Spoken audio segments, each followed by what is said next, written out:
title of the lesson is Finding One's Faults.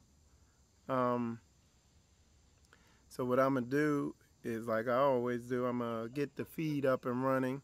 And I'm going to share the video. And while I'm doing that, y'all can enjoy the music. It's Brother Morris Williams, Fire in My Soul. You could go to Morris Williams' YouTube page, and he has a song on there, so you could listen to it there. But anyway, enjoy the music while I share the video. Fire, fire, fire. Yeah, yeah, yeah. Fire in my soul. So much fire. Fire, fire, fire. Yeah, yeah, yeah. Fire. So like I said, just enjoy the music, share the video, invite some people in, and I'm going to be doing the same. Enjoy the music, and we'll get started here soon. What's this? Got y'all all turned up. Tell me what's going on. So many Israelites searching who they are and preparing to go home. Wait a minute, I thought this was home, but you speak of another place. We in the land of our enemies in captivity, but the gathering is taking place. Fire, fire, fire, fire. Yeah, yeah, yeah. Fire in my soul. So much fire. Fire, fire, fire. Yeah, yeah, yeah. Fire in my soul. Shut up in my bones. Fire, fire, fire. Fire in my soul. The promises to Zion, they put fire in my soul. Ever since I woke up and finding what belongs to me, I want my crown and my robe like the saints of old, my legacy and history. Wait a minute, I thought you was the children of slaves, but you're telling me you're kings and queens.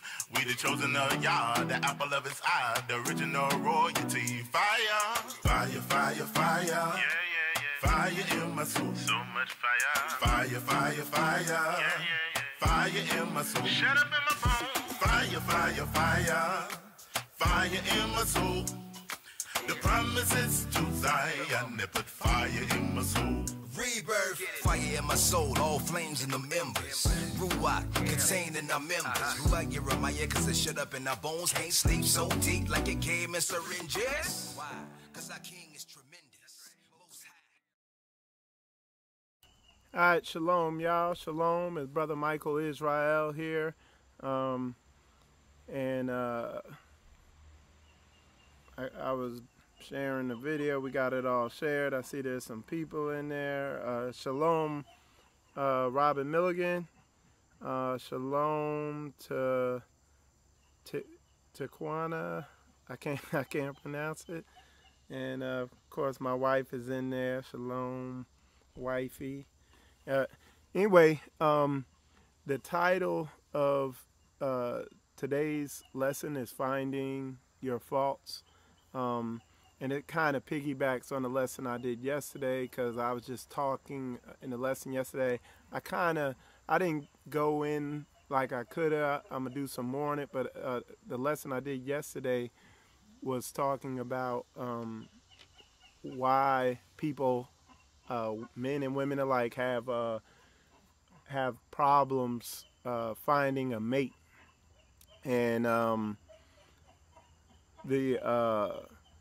I went into some of that about being more outgoing, dealing with issues and hang-ups you have inside and stuff like that. So if you can, check that lesson out. But today, I'm going to show you the importance of finding your faults. And when you get into reading the Word, everything in the Word is literally, for the most part, pointing you to this. Looking at yourself, being honest with yourself, finding your faults. If you want to really begin to progress and see improvement, self-improvement in your life, this is where the rubber meets the road. This is where the heavy work is done. When Jesus talked about the weighty matters that the Pharisees wouldn't deal with, he talked about they'd clean the outside of the cup, but they wouldn't clean the inside of the cup. This is what he's talking about. And this is the tricky part sometimes when you're not used to doing it. You know what I'm saying? Is finding your faults, seeing where you're in error, seeing the pattern that keeps getting certain situations to happen in your life. Like, for instance, me, I saw, when I began coming into this truth, I began to see certain situations that kept happening in my relationships. And I keep seeing these issues occur, and I couldn't figure out, I was blaming it on external sources. And then when I began to look at myself, I saw where I was the common denominator in all those issues. So finding your fault, that's the, I'm telling you, that's the core of what's in the Most High's word. He's showing you how to do that. That was his problem with Israel. You know what I'm saying? So how do you find your faults? A lot of times, if you try to just really look at yourself, they're masked over. Your whether you want to call it your subconscious or your spirit or whatever you want to call it, it's almost like your carnal nature. It has a self-defense mechanism that kind of makes itself invisible, so you can't see where you're causing, where you have like bad habits, bad personality habits, whatever you want to call it. It's like a self-defense mechanism where you're unaware of it. You can't see it. So the way you have to see it is in situations that might keep occurring in your life.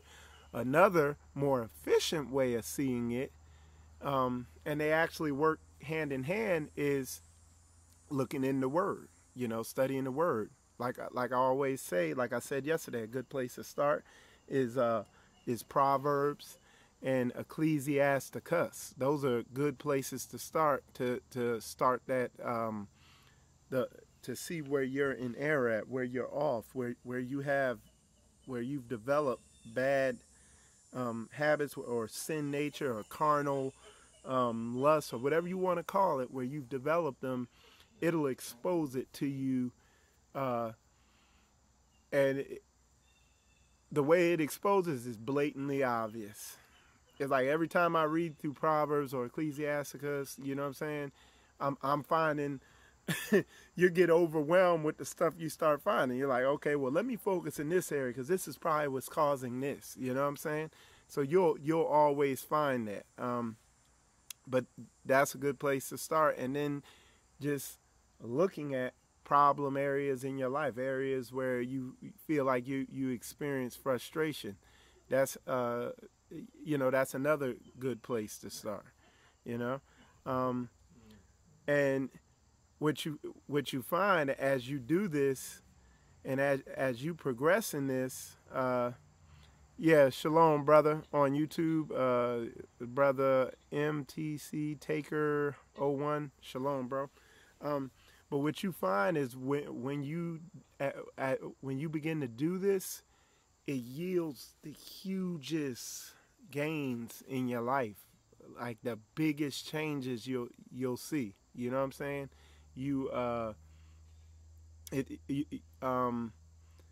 And the even bigger thing is, as you begin to move in self-development, finding your faults, getting aligned to what's in the Word, what's truly in the Word, what you begin to see is you begin to move into the leader of men. People begin to look to you as a leader and stuff like that. You'll just find yourself in leadership positions. Okay, Sister Nicole. Okay, shalom, Sister Nicole.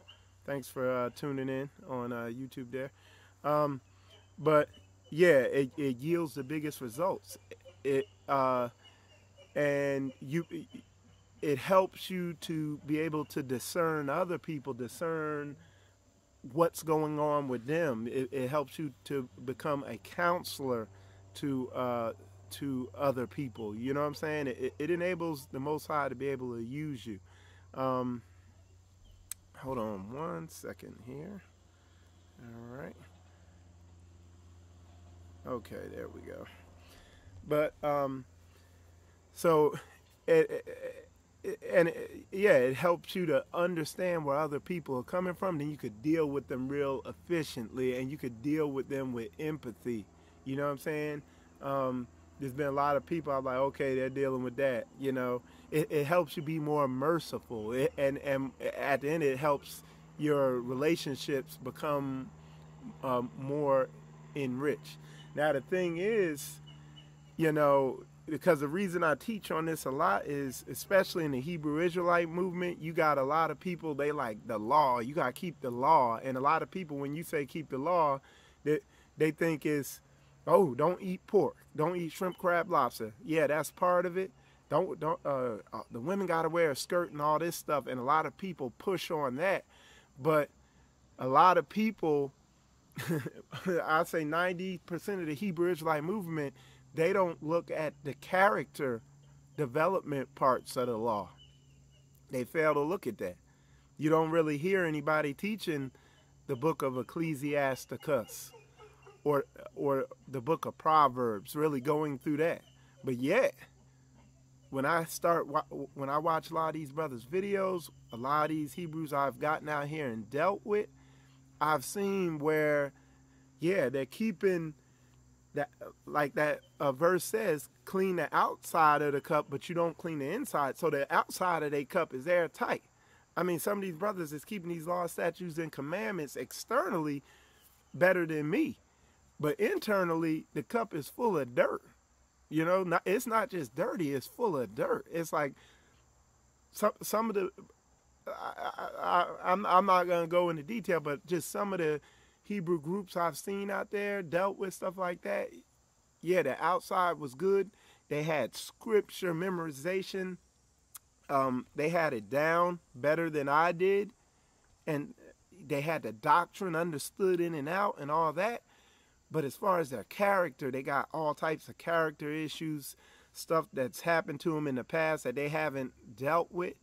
And saying that, exactly, man, they'll strain, you know, they'll strain a gnat and swallow a camel. Exactly, brother. That's on point. And let me say this too, though, because this is part of my patience with dealing with folks is, when you begin looking at yourself and seeing what's there, you got to do it little by little, because you could get overwhelmed with what you begin to see in there. You know what I'm saying? And it's like, even like I get, you know, I get in arguments with people or whatever, but at the end of the day, and I'll be arguing with somebody or whatever, and be standing up for my side.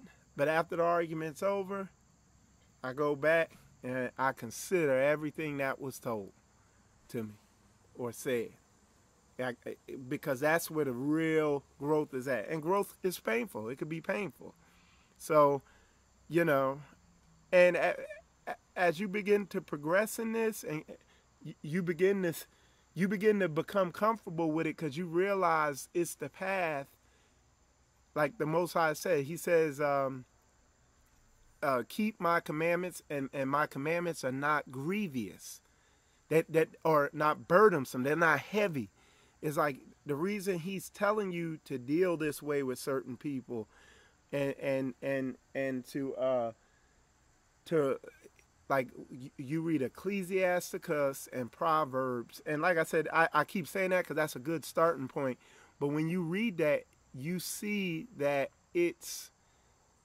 you begin to see that he's trying to show you the path through the landmines of life. He's trying to guide you through that minefield so you don't blow yourself up and destroy yourself and get stressed out or depressed or frustrated, or just walk around with all types of envy and bitterness in you and unforgiveness, and it's just tearing you apart, and then you got all these weird character flaws all tied up in yourself. So you know what I'm saying? So that's why it's important to really get into the character development part of the law. Proverbs, you know, start in Ecclesiasticus and get your character right.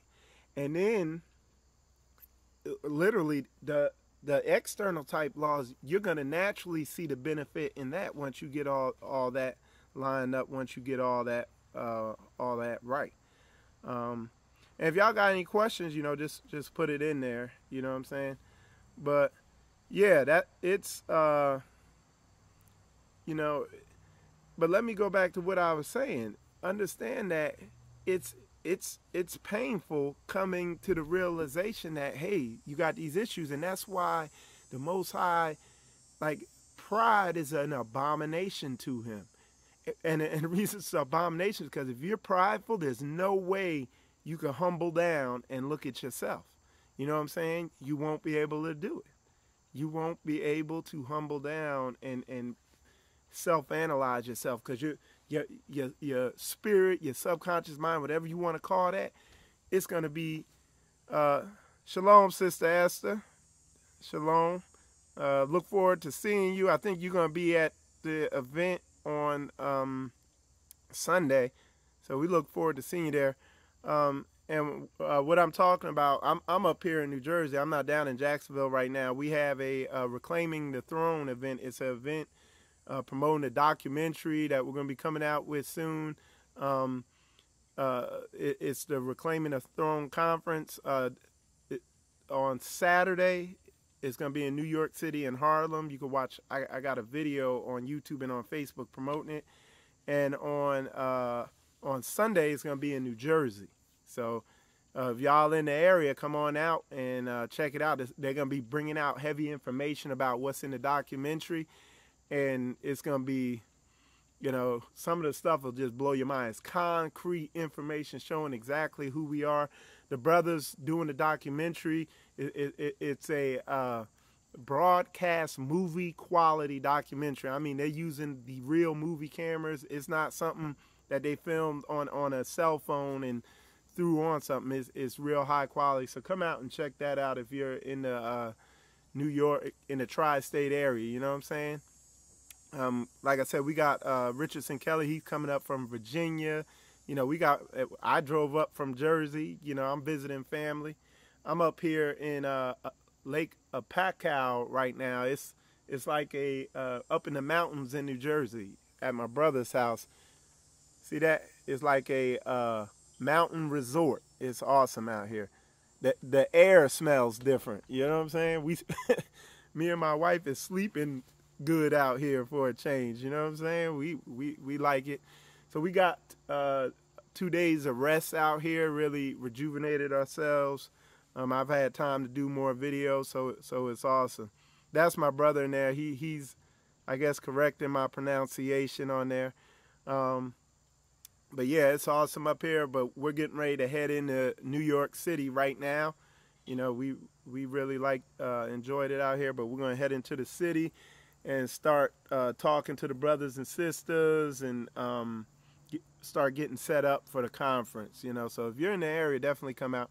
But anyway, yeah, I'm going to check Facebook real quick, see if anybody got any questions. But yeah, that self-analyzation, finding your faults, it's the most painful thing to do, but it yields the biggest results. You know what I'm saying?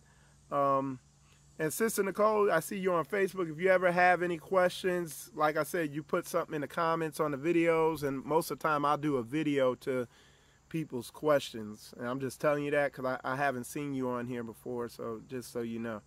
And I'm going to check back on Facebook. But yeah, like I said, when you begin to analyze yourself, find out where, because in like that one book said, The Circle of Influence, he says, you know, the area you can change is you. And it brings the most efficient results. When you see people get stressed out and walk around with anger and unforgiveness and all that, that's because they're not looking at themselves. They're trying to influence stuff outside of their circle of influence. You gotta, God's word is telling you to just worry about yourself, get yourself right, and then that will be a testimony unto other people. You know what I'm saying? Okay, awesome, sis. All right, I appreciate that. So yeah, that's where the rubber meets the road. And this video directly coincides with that video I put out yesterday. I realized I didn't go into a more core ground level issue of why a lot of people have relationship dysfunction or they can't find a partner for their relationships. You know what I'm saying? And at the core of it is this, you know, not looking at finding one's fault. But anyway, I hope to see y'all.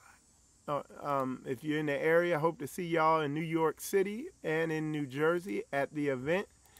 And with that said, I'm gonna take it out with Brother Morris's song, Fire in My Soul. I've been playing that out, so I'm gonna keep playing it. Shalom, y'all. So much fire. Fire, fire, fire. Yeah, yeah, yeah. Fire in my soul. Shut up in my bones. Fire, fire, fire. Fire in my soul. The promises to Zion, they put fire in my soul. What's this? Got y'all all turned up. Tell me what's going on. So many Israelites searching who they are and preparing to go home. Wait a minute, I thought this was home, but you speak of another place. We in the land of our enemies in captivity, but the gathering is taking place. Fire, fire, fire, fire. Yeah, yeah, yeah. Fire in my soul. So much fire. Fire, fire, fire. Yeah, yeah, yeah. Fire in my soul. Shut up in my bones. Fire, fire, fire.